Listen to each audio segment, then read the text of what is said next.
Magandang araw po sa inyong lahat. Ako po si Father Dion, ang Post-Catholic Chaplain ng Headquarters and Headquarters Support Group, Philippine Army. At ito po ang salita ng Diyos, ang ating gabay.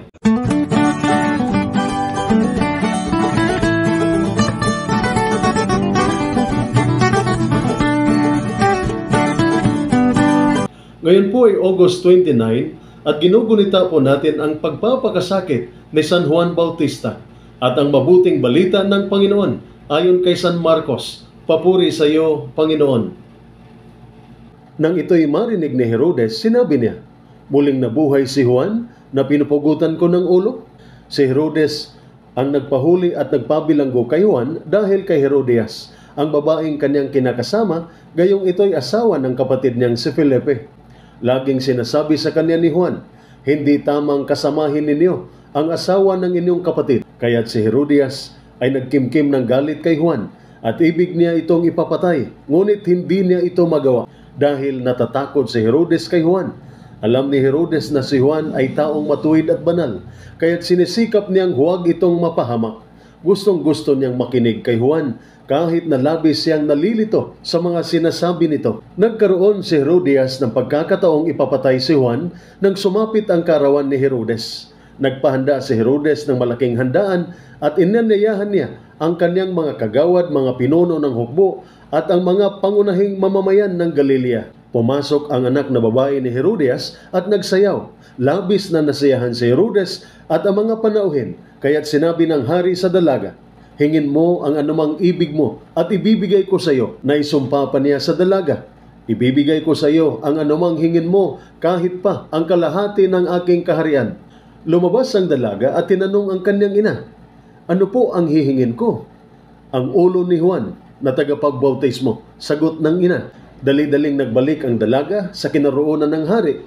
Ang ibig ko po'y ibigay ninyo sa akin ngayon din ang ulo ni Juan na tagapagbautismo sa isang pinggan. Sabi niya, labis na nalungkot ang hari, subalit dahil sa kanyang sumpang narinig ng mga panauhin, hindi niya matanggihan ng dalaga. Kaagad niyang iniutos sa isang kawal na dalhin sa kanya ang ulo ni Juan. Sumunod ang kawal at pinugutan nga si Juan sa bilangguan. Inilagay niya ang ulo sa isang pinggan at ibinigay sa dalaga. Ibinigay naman niyon ng dalaga sa kanyang ina.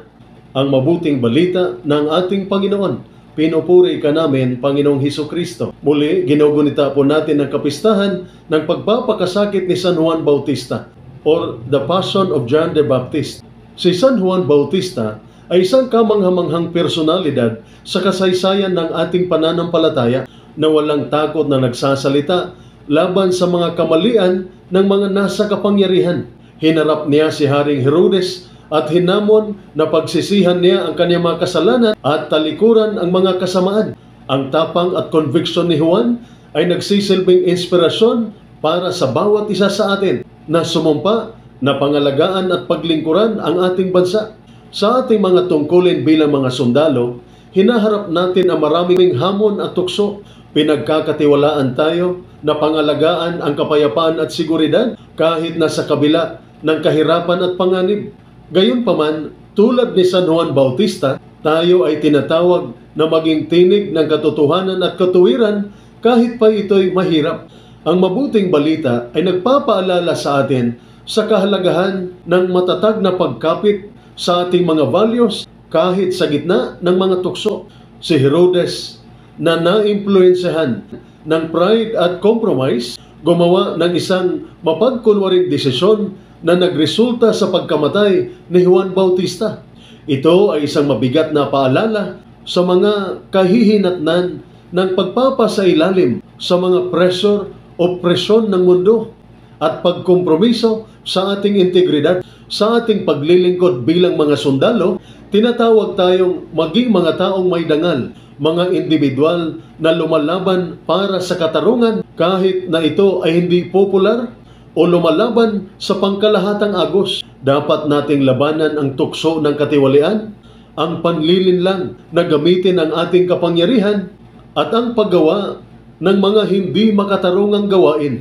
Ang ating pangako sa paglilingkod sa ating bayan ay dapat puno ng integridad, tapang at malalim na pananagutan.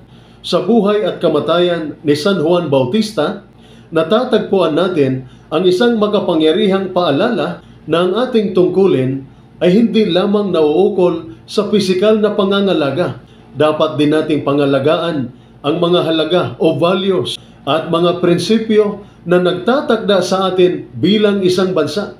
Dapat nating pangalagaan ang dignidad at kagalingan ng ating kapwa mamamayan. Itaguyod ang katarungan at pantay-pantay na pagtingin sa lahat. Sa araw ng pagpapakasakit ni Juan Bautista, pagtibayin natin ang ating pangako o commitment sa ating noble calling. Kunin natin ang lakas mula sa halimbawa na itinakda niya bilang tapat na lingkod ng Diyos. Naway ang kanyang matibay na pagmamahal sa katotohanan at katuwiran ay manguna sa atin sa ating pagtupad sa ating mga tungkulin na may dangal at integridad, sa ating pagharap sa mga hamon at kawalan ng katiyakan na naghihintay sa atin.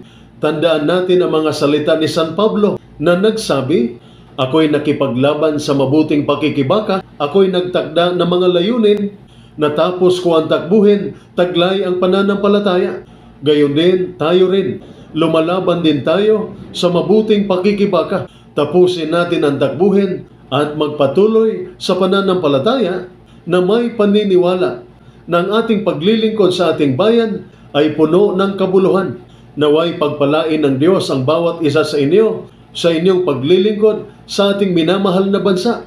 Naway bigyan kayo ng lakas, tapang at karunungan sa harap ng kahirapan. At naway gabayan kayo sa inyong pagsisikap na itaguyod ang prinsipyo ng katotohanan, katarungan at kapayapaan. At ito po ang salita ng Diyos, ang ating gabay. Manalangin tayo.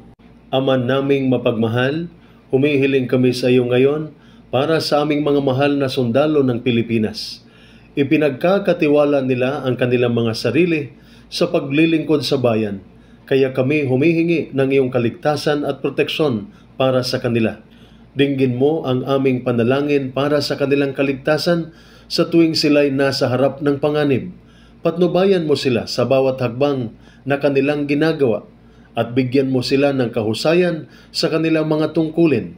Palakasin mo ang kanilang katawan at kaisipan upang harapin ang mga hamon na kanilang haharapin. Mahal na Panginoon, alagaan mo rin ang kanilang kalusugan sa lahat ng aspeto. Tulungan mo silang labanan ang stress, pagod at takot na maaring dulot ng kanilang mga tungkulin. Palakasin mo ang kanilang mga isip at puso upang mapanatiling matatag at malusog. Hinihiling din namin sa iyo na patnubayan mo sila tungo sa tagumpay. Pagpalain mo ang kanilang dedikasyon, sipag at talino upang kanilang magampanan ng buong tagumpay ang kanilang mga misyon. Gabayan mo sila sa paggawa ng tama at makabuluhang mga desisyon. Ama naming mapagmahal, hinihiling namin na palakasin mo ang mga sundalong Pilipino sa kanilang mga tungkulin. Pangalagaan ang kanilang kalusugan at dalhin sila tungo sa tagumpay. Sa pangalan ni Jesus, aming tagapagligtas. Amen. At sumainyo at sa inyong pamilya ang pagpapala ng makapangyarihang Diyos, Ama, Anak at Espiritu Santo. Amen.